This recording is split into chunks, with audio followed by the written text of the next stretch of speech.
The mountains had called to me for as long as I could remember. After 20 years of saving every extra penny from my accounting job in the city, I finally had enough for a down payment on my dream property.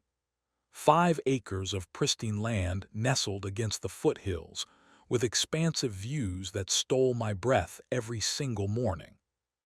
The listing photos had captivated me immediately, but standing on the actual land that first day with the real estate agent, watching deer graze peacefully in the distance while hawks circled overhead, I knew this was home.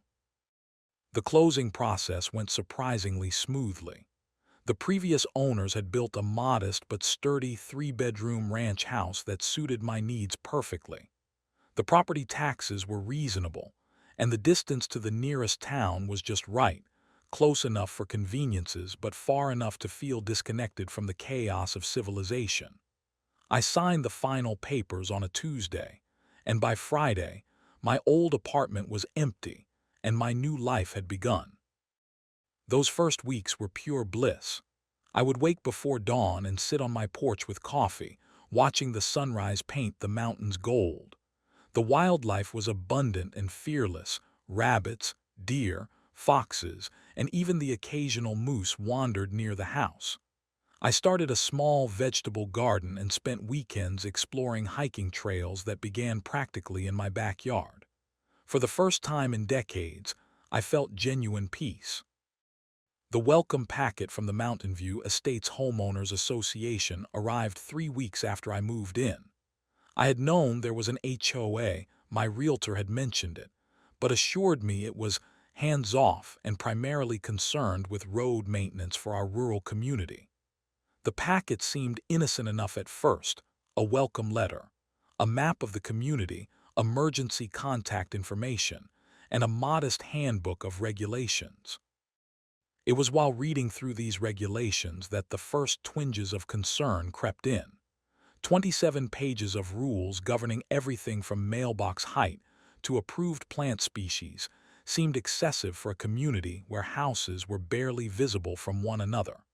Still, I was determined not to let this dampen my enthusiasm. I carefully filed the handbook away, certain it would rarely be relevant to my quiet lifestyle.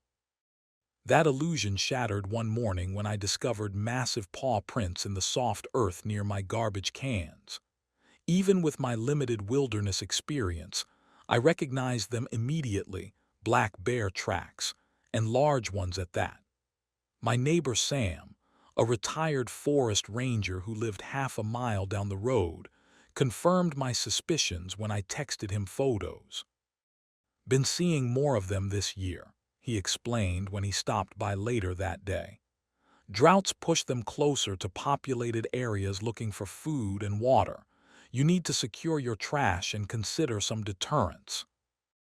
The bear sightings increased over the next 2 weeks. Twice, I spotted a large male at the edge of my property, and once I caught him attempting to access my garbage bins despite the bungee cords I had strapped across them. After researching bear deterrents extensively online and consulting with Sam, I decided a secure entrance gate with electric wildlife deterrent features was not just advisable but necessary. The gate I selected was sturdy but unobtrusive, a simple ranch-style design in natural wood and metal that blended harmoniously with the landscape. The electric components were humanely designed, delivering a short, uncomfortable shock that would discourage wildlife without causing lasting harm. I installed prominent warning signs and made sure the system could be easily disabled when needed. The entire setup took 3 days to complete, and I slept more soundly that first night than I had in weeks. The letter arrived 4 days later. Opening my mailbox after returning from grocery shopping, I discovered an official envelope from the Mountain View Estates HOA. Inside was a formal notice regarding my unauthorized gate installation and demanding its immediate removal. According to the letter, all external property modifications required prior board approval, and my gate violated several design guidelines. I stood at the end of my driveway, letter in hand, staring at the gate that now protected my home. As if on cue, I heard the distant call of a bear somewhere in the forest. The sun was setting behind the mountains I had fallen in love with, casting long shadows across my property. In that moment, I realized my peaceful mountain retreat had just become contested territory, and somehow I was now the enemy. The morning after receiving the HOA letter, I discovered fresh bear tracks circling my entire property. They came within 20 feet of my bedroom window, alarmingly close. Kneeling in the damp earth, I placed my hand beside one massive paw print, my fingers barely spanning half its width. This was no curious yearling, but a full-grown adult bear becoming Increa's. Inglai comfortable investigating human habitations. I took dozens of photographs, documenting the tracks with my phone as the morning light strengthened. That afternoon, I drove to the local ranger station to speak with wildlife officials. The ranger on duty, a weathered woman named Patricia with 30 years of experience, confirmed what Sam had already told me. Bear encounters were increasing throughout the region due to drought conditions pushing wildlife into developed areas. Your electric gate is actually a responsible approach, Patricia explained, pointing to a pamphlet about bear deterrents. Non-lethal deterrents are what we recommend. Bears are smart. Once they get a mild shock, they typically avoid that area in the future. Armed with this expert validation and my photo evidence, I drafted a polite but firm response to the HOA. I explained the safety concerns, included the photographs of bear tracks, and attached printed information from the Wildlife Management Office supporting electric deterrents. I even offered to modify the gate's appearance if necessary, though I noted it already matched the natural aesthetic of the neighborhood. 3 days passed with no response. Growing concerned about the impending deadline for gate removal mentioned in their letter, I decided to contact the HOA president directly. The community directory listed her as Victoria Harrington, with an address in the more developed section of our community where larger, more expensive homes were clustered. Victoria Harrington, or Karen, as I would later learn many neighbors called her behind her back, answered her door with the practiced smile of someone accustomed to maintaining appearances. Immaculately dressed despite it being a Tuesday morning, she invited me into an impeccably decorated living room where not a single item seemed out of place. "I understand your concerns about wildlife," she said after I explained my situation, her voice maintaining a patronizing tone that made me feel like a misbehaving child. "But rules are rules. The architectural committee must approve all external modifications before installation. No exceptions." When I mentioned the ranger's recommendations about bear deterrents, Victoria waved her hand dismissively. "We have many residents who manage just fine without such extreme measures. Perhaps you should consider more appropriate solutions." As our uncomfortable conversation continued, I noticed something through her large bay window. Her own property was surrounded by an elaborate decorative iron fence with an electronic gate. When I politely pointed out this apparent contradiction, her smile tightened. "That was installed by the previous owner and grandfathered in under older regulations," she explained coolly. "Now, I really must get back to my schedule. You can submit a formal application for your gate, but I recommend removing it in the meantime to avoid accumulating fines." Driving home, I took a detour through different sections of the neighborhood. What I discovered was enlightening. Homes belonging to board members or their friends featured various unauthorized modifications from elaborate water features to non-approved fencing. The selective enforcement was becoming painfully obvious. 2 days later, a second, more threatening letter arrived via certified mail. This one detailed daily fines of $100 for continued noncompliance, with warnings about potential liens against my property. The letter was signed by Victoria Harrington, with a copy sent to the HOA's legal counsel. That evening, Sam stopped by with a bottle of whiskey and unexpected news. "Thought you might need this," he said, pouring us each a glass. "And you should know 3 houses on the north side had bear break-ins last year. One homeowner was injured trying to scare one away." As we sat on my porch, Sam shared stories of other neighbors who had fallen afoul of Victoria and her selective rule enforcement. It seemed I was merely the newest target in a long pattern of harassment. From my kitchen window that night, I spotted movement at the edge of my property. In the fading twilight, a large black shadow moved with deliberate purpose toward my trash area, only to stop abruptly at my electrified gate.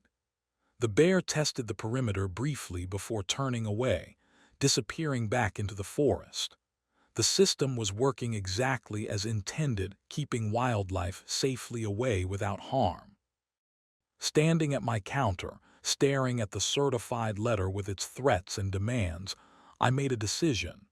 This was no longer just about a gate. This was about safety, fairness, and standing up to petty tyranny disguised as community standards. The next morning, I began my counteroffensive methodically. Armed with my phone camera and a notebook, I drove slowly through every section of Mountain View Estates, documenting discrepancies between the HOA handbook and reality. By lunchtime, I had photographed 70 unclear violations on properties belonging to board members or their associates, unauthorized water features, non-conforming fences, banned vehicle types parked in driveways, and even an entire guest house built without permits. Most telling was my drive past Victoria's home once more. Not only did she have the grandfathered gate she had mentioned, but her property also featured several architectural elements explicitly prohibited in the very handbook she wielded against others. I documented everything, noting dates and specific handbook sections being violated. With this evidence compiled, I scheduled an appointment with a local attorney who specialized in property disputes.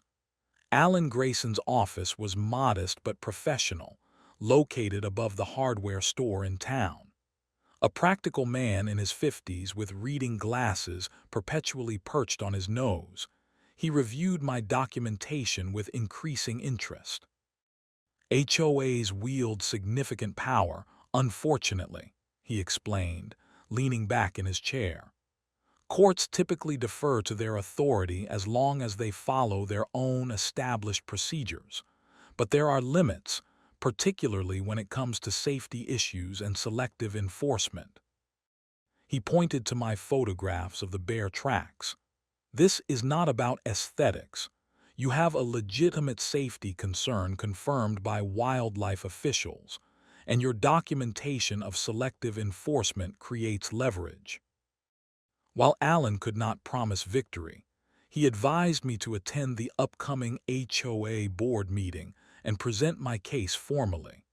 He also helped me draft a response letter citing specific Colorado statutes regarding homeowner rights and safety accommodations. "Go to the meeting prepared but calm," Alan advised as our consultation concluded. "Document everything. Record the meeting if possible. And remember, your goal is not just to keep your gate, but to establish that safety modifications are protected from arbitrary denial." The HOA board meeting was scheduled for 7 that Thursday evening at the small community center near the neighborhood entrance. I arrived 15 minutes early, surprised to find the parking lot already crowded. Inside, folding chairs were arranged in rows facing a long table where Victoria and 4 other board members sat reviewing papers. I chose a seat near the back, arranging my documentation neatly in a folder. The meeting began with standard agenda items, budget reviews, upcoming community events, and maintenance schedules. When they finally reached homeowner concerns, Victoria acknowledged me with a tight smile.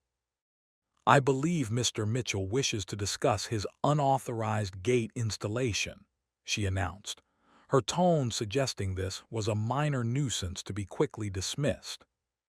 Walking to the front of the room, I felt dozens of eyes tracking my movement. I distributed copies of my presentation to each board member before turning to address both them and my neighbors. "Thank you for allowing me to speak," I began, my voice steadier than I expected. "I installed an electric wildlife deterrent gate after multiple bear encounters on my property. I have documentation from state wildlife officials recommending such measures, along with photographs of bear activity dangerously close to my home." As I presented my evidence methodically, I noticed several neighbors nodding in agreement. However, Victoria interrupted before I could finish. "While we appreciate your concerns about wildlife, the fact remains that you failed to follow proper procedures," she stated firmly. "The Architectural Committee must approve all external modifications before installation. No exceptions." When I attempted to continue, a board member named Richard cut me off. "If we make an exception for you, everyone will want exceptions. Rules exist for a reason." Several board members exchanged knowing glances, and a few snickers emerged from their supporters in the audience.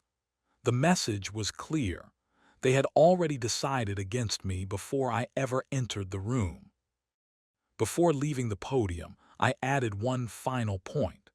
"I have also documented 17 violations of HOA regulations on properties belonging to board members and their associates, including unauthorized structures and banned features."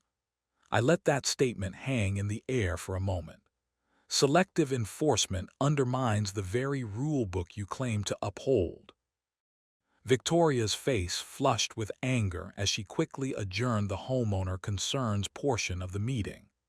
As I returned to my seat, several neighbors gave me subtle nods of approval or whispered support. Driving home, I took a different route and discovered something curious. Victoria's neighborhood within our community had an entirely different atmosphere. While the rest of us lived with strict oversight, her section featured elaborate landscaping, custom mailboxes, and personalized touches nowhere to be found in the rigid HOA handbook. The next morning, a bright orange notice was taped to my L-box. It informed me that an HOA compliance officer would be inspecting my property the following day at 9:00 a.m. regarding ongoing violations. The paper was signed by Victoria Harrington, HOA president. That night, I spread my kitchen table with legal documents, property codes, and wildlife management regulations. Hour after hour, I searched for precedents and protections. Around 2:00 a.m., buried in the original community covenant documents from 20 years earlier, I found a clause stating that reasonable modifications for the purpose of safety and wildlife management shall not be unreasonably denied by the association. The original developers, it seemed, had understood the realities of mountain living better than the current board. As I highlighted this crucial passage, I heard the distant call of a bear somewhere in the darkness beyond my property. Tomorrow would bring confrontation, but tonight I had found the ammunition I needed. Morning fog clung to the ground as I waited for the HOA compliance officer. I had spent the early hours verifying that my gate's warning signs were clearly visible and checking that the electric deterrent system was functioning properly, but set to its lowest effective setting.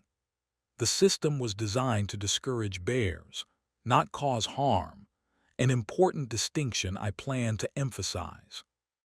At precisely 9:03 a.m., a white SUV with magnetic community compliance signs hastily attached to the doors pulled into my driveway. A young man in his late 20s, wearing khakis and a polo shirt embroidered with the Mountain View Estates logo, stepped out clutching a clipboard. His bearing suggested someone enjoying authority they had not earned. "Scott Harrington," he introduced himself with a perfunctory handshake. "HOA Compliance. I am here to inspect and document the unauthorized gate installation and issue the formal removal order." The shared surname confirmed my suspicions about nepotism within the HOA leadership. Victoria had sent her nephew to handle her dirty work. I maintained a calm exterior despite my rising frustration. "Please follow me," I said, leading him toward the gate. "I want to show you the safety features and explain why this installation is necessary for wildlife management." Scott barely glanced at the photographs of bear tracks I attempted to show him, dismissing them with a wave of his hand. "Wildlife is part of mountain living," he stated condescendingly. "Most residents manage without violating community standards." As we approached the gate, I pointed to the prominently displayed warning signs on both sides. "The electric deterrent is approved by wildlife management officials," I explained.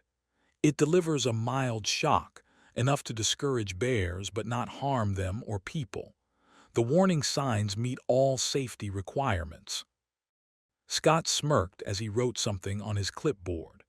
"Signs do not make unauthorized installations compliant. According to Section 5.3 of the Community Guidelines, all external modifications require prior board approval." "I am aware of the guidelines," I responded, struggling to maintain my composure. "However, the original community covenant includes specific provisions for safety and wildlife management modifications. I have reviewed those documents carefully." Scott looked up from his clipboard, momentarily surprised by my knowledge of the covenant. His expression quickly hardened as he regained his authoritative stance. "The HOA president, has reviewed your case thoroughly. The board decision is final." He began taking photographs of my gate from various angles. "This structure will need to be removed within 72 hours, or contractors will be hired to remove it at your expense." I stood my ground. I cannot remove a safety feature that protects my property from wildlife.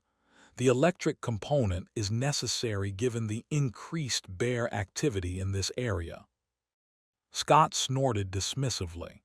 "Electric fencing is explicitly prohibited in residential areas of our community.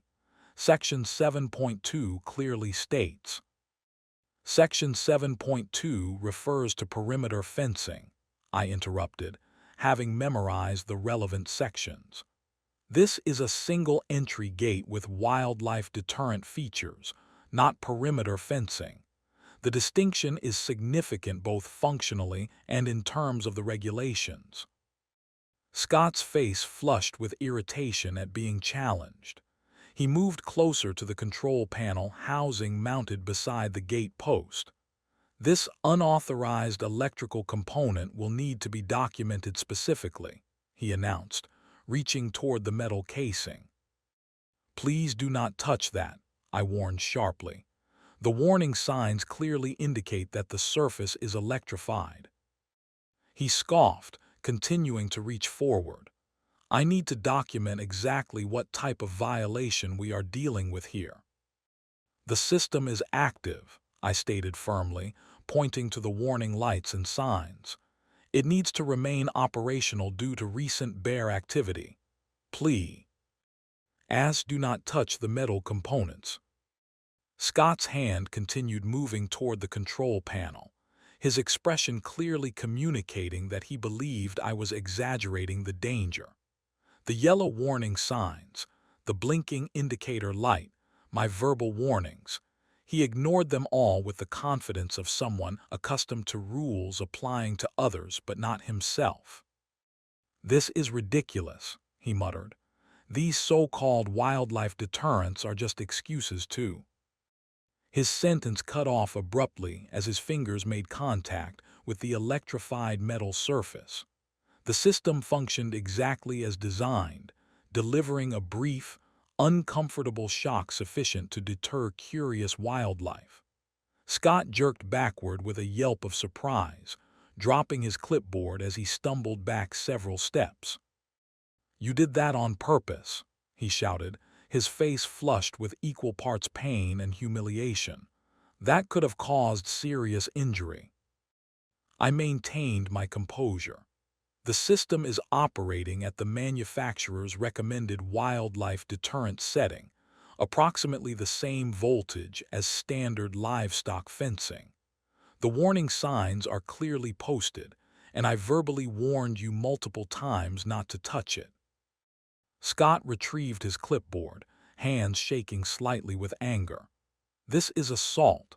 The HOA will pursue legal action. You are creating an unsafe environment and deliberately caused injury to an HOA official." "I did not cause your injury," I responded calmly. "You chose to ignore multiple safety warnings. Everything that happened is documented by my security cameras, including my repeated warnings which you disregarded." This information seemed to catch him off guard. His eyes darted to the eaves of my house, where a security camera was indeed recording our entire interaction.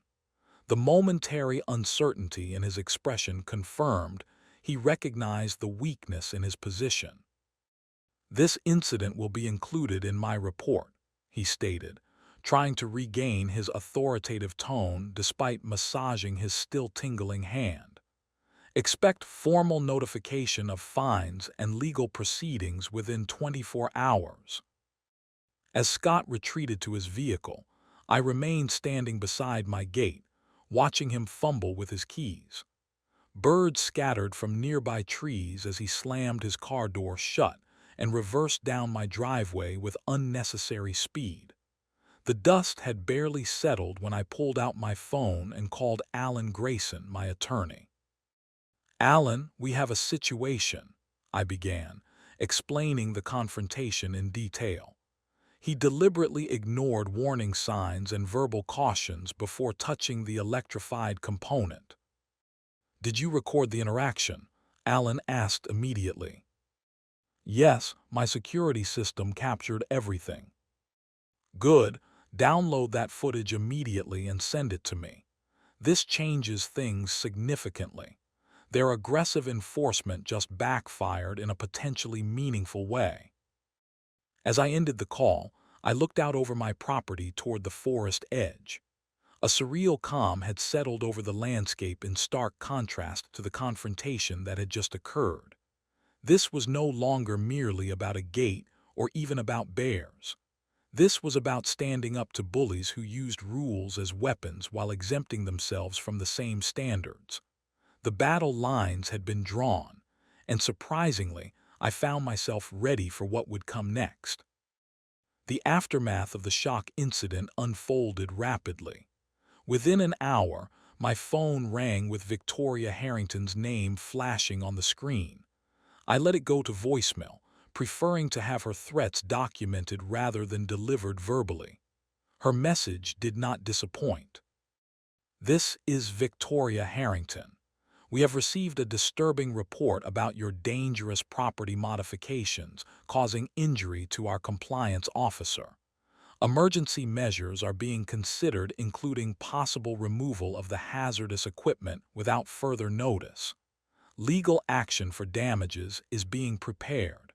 Remove the electric components immediately." I immediately downloaded the security footage showing Scott ignoring multiple warnings before touching the electrified panel.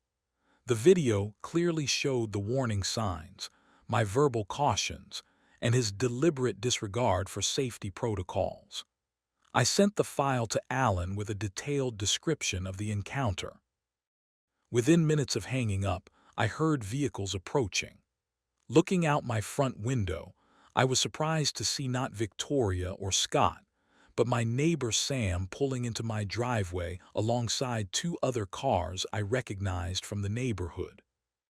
"Word travels fast around here," Sam explained as I met them outside.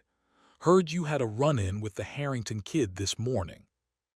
The other neighbors introduced themselves: Linda Martinez, a retired teacher who had lived in the community for 15 years, and Michael Chen, a doctor who had purchased his vacation home 3 years ago. Both had their own stories of frustration with Victoria's reign over the HOA.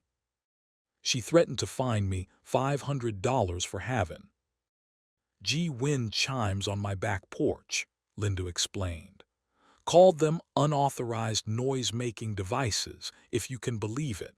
Meanwhile, her friend Diane has an entire water fountain that runs day and night. Michael nodded in agreement. "I submitted plans for solar panels 3 times, denied each time for aesthetic concerns. Then board member Richard installed the exact same system without approval." As we talked, more neighbors arrived, first as a trickle, then nearly a dozen. Each brought their own story of selective enforcement and petty tyranny. What had begun as my isolated conflict was revealing itself as a community-wide pattern of abuse. "We have been intimidated into silence for too long," said Robert Jenkins, an elderly resident who had lived in the community since its founding. "Victoria and her cronies have turned reasonable rules into weapons." By afternoon, my kitchen table had become command central for what was evolving into a resident rebellion. Neighbors shared documents, photographs, and evidence of selective enforcement.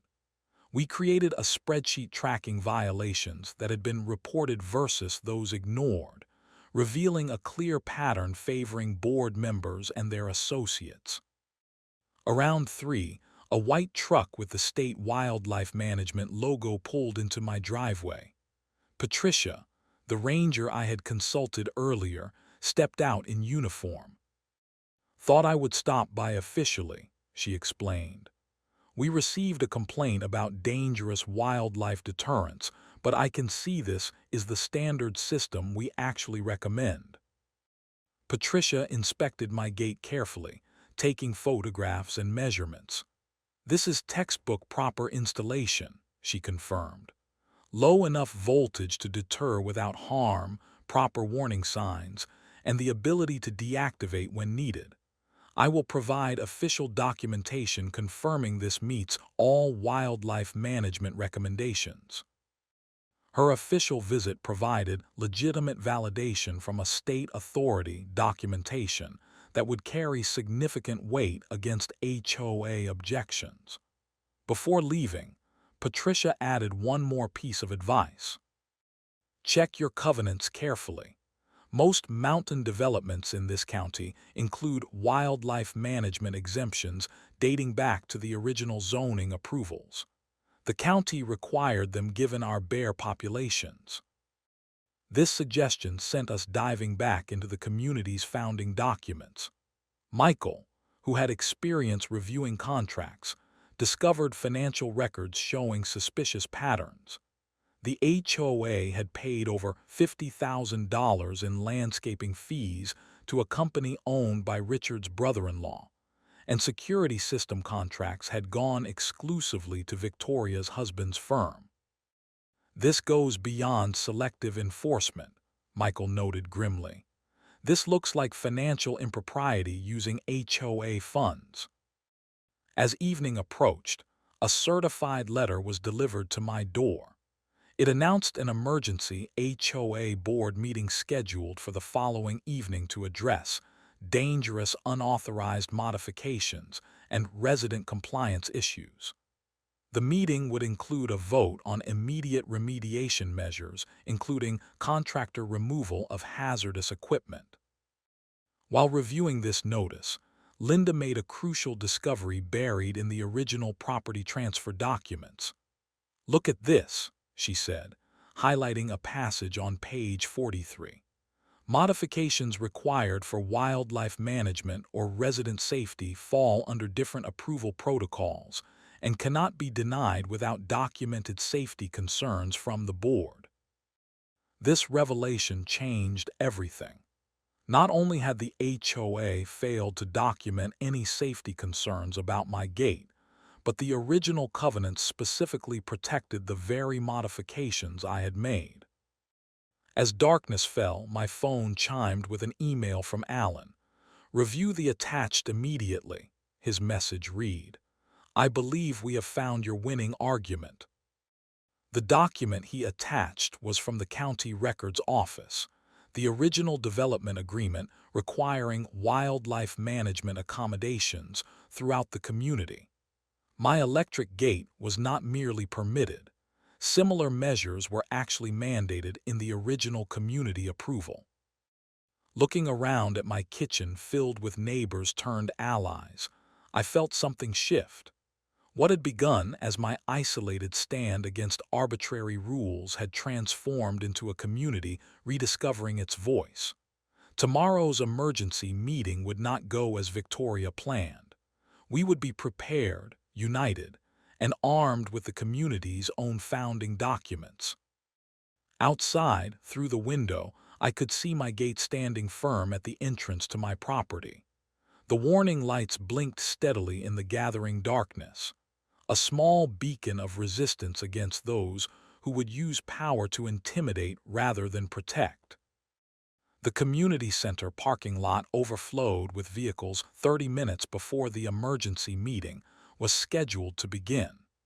Residents who had never attended an HOA meeting in years arrived early, curious about the confrontation they had heard about through neighborhood gossip. Inside, the usually half-empty room filled to capacity, with additional folding chairs hastily arranged along the walls. I arrived 15 minutes early with Sam, Linda, Michael, and Robert. We had spent the day preparing our presentation, organizing documents, and contacting key residents. Alan Grayson had agreed to attend as my legal representative, and Patricia from Wildlife Management had adjusted her schedule to make an appearance. Victoria and the board members entered precisely at 7, their usual confidence momentarily shaken by the unprecedented attendance. Victoria quickly composed herself, calling the meeting to order with the sharp rap of her gavel. "We have called this emergency session to address a serious safety violation and ongoing noncompliance by a resident," she began, her voice carrying the practiced authority of someone accustomed to unchallenged power. For those unaware, a gate with dangerous electrical components was installed without approval, resulting in injury to our compliance officer. A projector flickered to life, displaying close-up photos of my gate that strategically omitted the warning signs. Scott, his hand now dramatically wrapped in an unnecessary bandage, stood to address the gathered residents. "As your HOA compliance officer, I was simply doing my job documenting violations when I was injured by an unmarked electrical hazard," he claimed, holding up his bandaged hand for maximum effect. "This type of dangerous modification threatens the safety of delivery personnel, visitors, and especially children who might touch it unknowingly." Murmurs spread through the room as Scott painted a picture of a dangerous hazard rather than a standard wildlife deterrent. Victoria nodded solemnly before addressing the audience again. "The board has prepared a resolution authorizing immediate removal of this hazardous equipment at the homeowner's expense, followed by appropriate fines and potential legal action for the injury caused. Do we have a motion to approve this emergency measure?" Before any board member could respond, the community center door opened. All heads turned as I entered with my group of allies. The timing was intentional. We had waited outside until Victoria had presented her one-sided account. Alan walked beside me carrying a thick portfolio of documents. Patricia followed in her official wildlife management uniform. Behind us came 6 more neighbors, each carrying folders with documented evidence of selective enforcement. I believe the homeowner in question would like to present evidence before any vote is taken, Allen announced professionally. As legal counsel representing Mr. Mitchell, I must advise the board that proceeding without allowing this evidence would constitute a violation of due process as required in your own bylaws, Article 4, Section 3. Victoria's face tightened, but she was trapped by her own rules with dozens of witnesses present. Very well. You have 5 minutes to present your side. Thank you, I responded, stepping forward. First, I would like to present the complete security footage of yesterday's incident.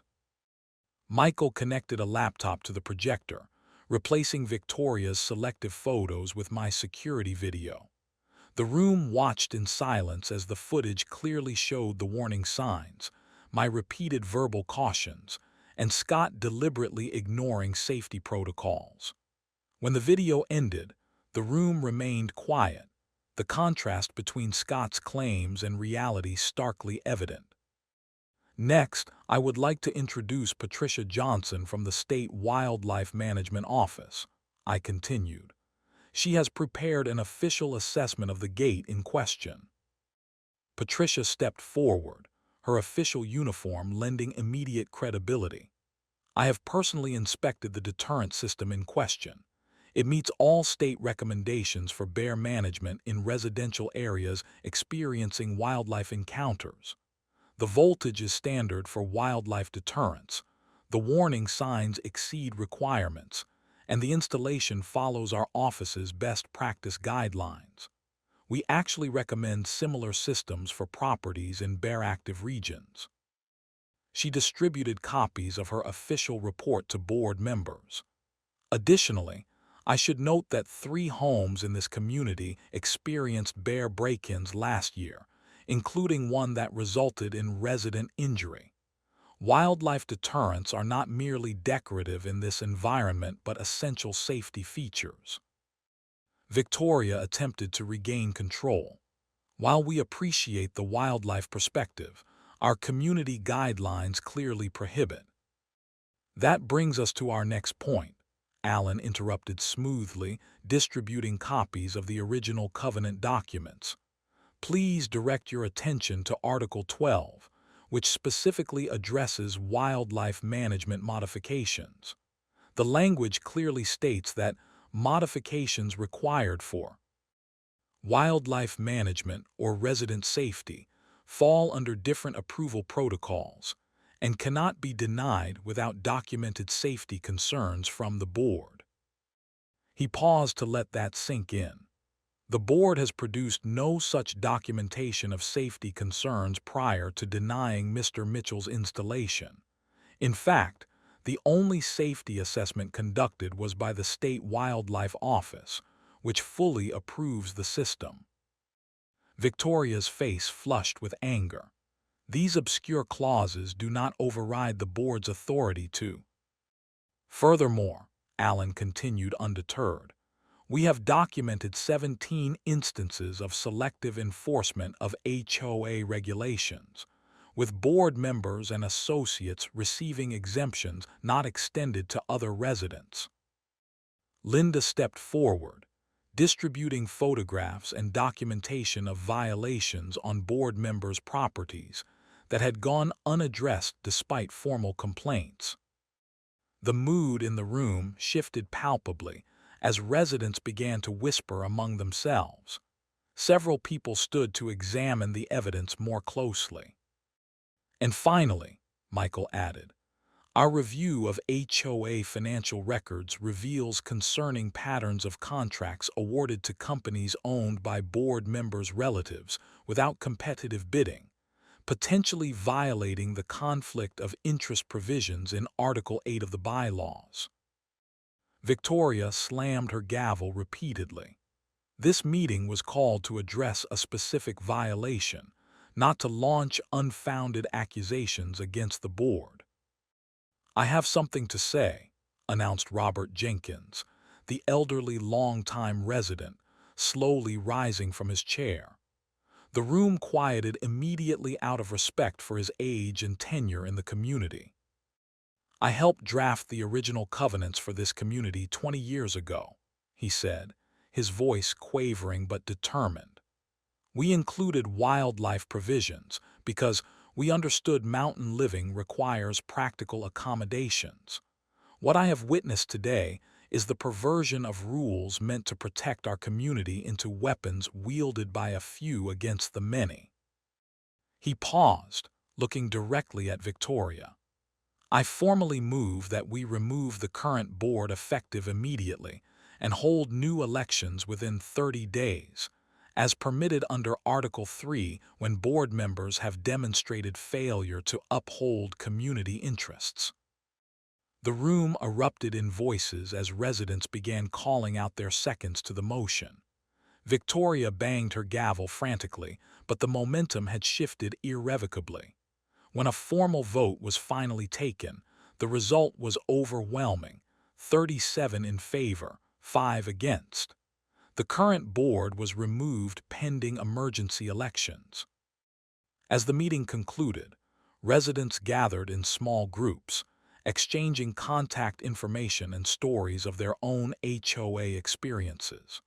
For many, this was the first time they had felt empowered to speak openly about the petty tyranny they had endured. What had begun as my isolated stand against an unreasonable rule had catalyzed a community-wide reckoning with years of accumulated grievances. Walking to the parking lot afterward, Alan placed a hand on my shoulder. "Rare to see justice delivered so definitively," he observed with satisfaction. "Your gate just liberated an entire neighborhood." The transformation of our community began almost immediately after the emergency meeting. Within 48 hours, an interim board was formed consisting of Robert Jenkins, Linda Martinez, and 3 other longtime residents with reputations for fairness. Their first official act was to suspend all pending fines and enforcement actions until each could be reviewed for consistency and necessity.